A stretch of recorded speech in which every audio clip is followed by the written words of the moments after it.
Bismillahirrahmanirrahim. Alhamdulillahi rabbil alamin. Alhamdulillahilladzi ja'ala syahrul Ramadan syahrus siyam lil mu'minin. Wassalatu wassalamu ala asrafil anbiya wal mursalin wa ala alihi wa sahbihi ajma'in. Puji syukur kepada Allah Subhanahu wa ta'ala atas nikmat dan anugerahnya yang telah dianugerahkan kepada kita semua. Dan tak lupa sholawat salam kita sanjungkan kepada Nabi Agung Muhammad sallallahu alaihi wasallam, alladzi turja syafa'atuhu minad dunya ila yaumil qiyamah.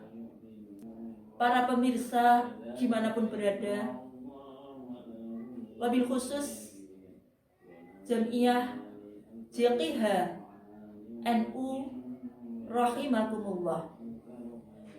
Alhamdulillah wa syukurillah,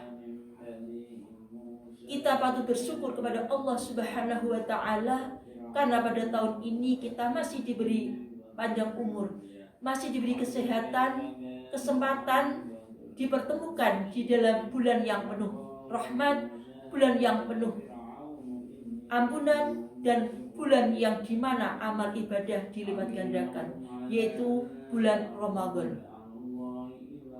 Bulan Ramadan adalah merupakan anugerah yang sangat istimewa bagi umat Nabi Muhammad sallallahu alaihi wasallam, di mana di bulan Ramadan adalah semua umat Islam di seluruh dunia menjalankan ibadah suci, yaitu puasa Ramadan.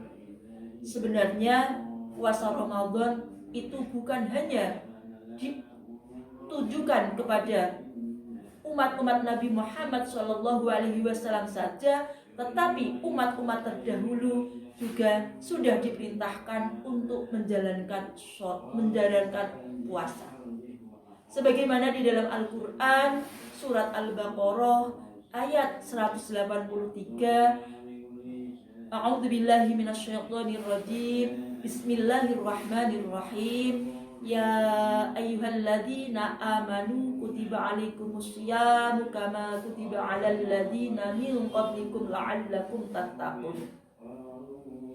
Dalam ayat tersebut, dalam lafal kutiba alaikumusyamu kama kutiba alal ladzina min qablikum la'allakum tattaqun, artinya diwajibkan kepada kamu Nabi Muhammad dan juga diwajibkan kepada umat-umat terdahulu, yaitu apa?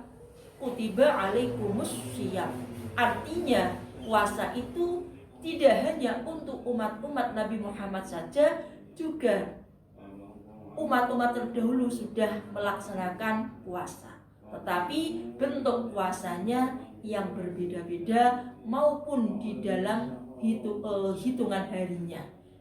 Kalau kita umat Nabi Muhammad SAW menjalankan puasa selama 1 bulan penuh, alhamdulillah pada kesempatan ini kita bisa menjalankan puasa, dipertemukan dengan bulan Ramadan. Marilah ibadah-ibadah puasa dan juga amal-amal di dalamnya kita laksanakan dengan penuh kegembiraan dan penuh dengan sukacita.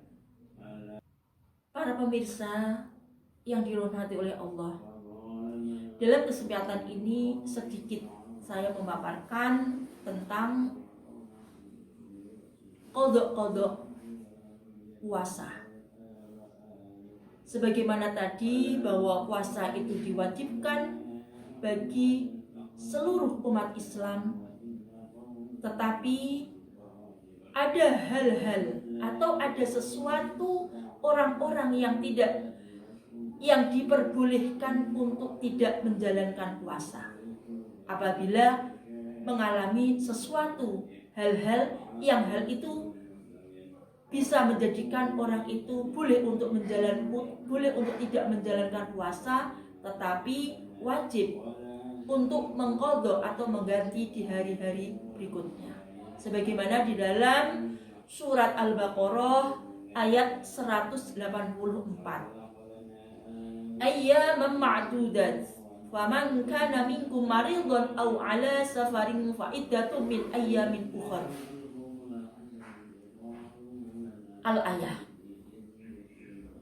Di situ berarti bahwa waman kana minkum maridun aw ala safarin fa iddatun min ayyamin ukhra. Artinya apabila di dalam kondisi puasa kita dalam keadaan safar atau bepergian, itu diperbolehkan untuk tidak menjalankan puasa.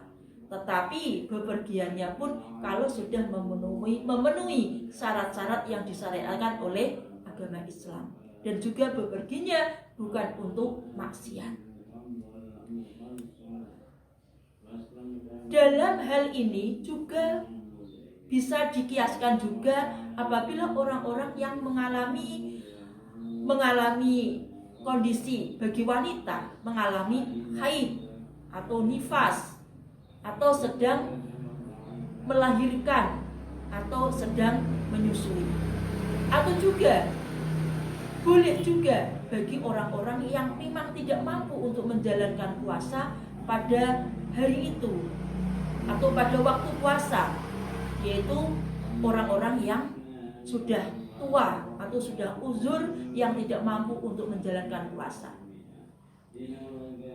Tetapi bagi orang yang meninggalkan puasa pada waktunya itu karena ada sesuatu hal tadi yang diperbolehkan, yaitu maka menggantinya di hari berikutnya sesuai dengan puasa yang telah ditinggalkan.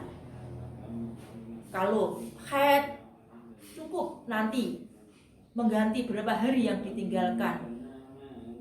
Kemudian bagi orang yang bepergian yang sudah sesuai dengan diperbolehkannya untuk berbuka, artinya sesuai dengan syarat-syarat syariah tadi, itu juga mengganti berapa hari yang dia tinggalkan. Para pemirsa rahimakumullah. Kemudian bagaimana cara mengqadha orang-orang yang menyusui atau hamil? Itu ada perbedaan pendapat di kalangan madhab fikih. Kalau menurut Imam Hanafi itu adalah mengqadha puasanya saja tanpa membayar fidyah. Kemudian kalau menurut Imam Syafi'i dan Imam Hambali itu ada beberapa ketentuan.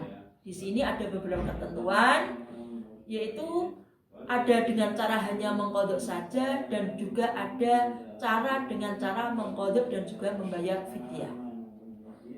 Kalau yang dengan cara hanya mengqadha saja, yaitu bagi wanita hamil atau menyusui yang hanya dia tidak puasa karena ada kekhawatiran terhadap dirinya saja apabila menjalankan puasa terjadi gangguan di dalam kesehatannya, itu cukup dengan mengqadha puasa yang ditinggalkannya saja.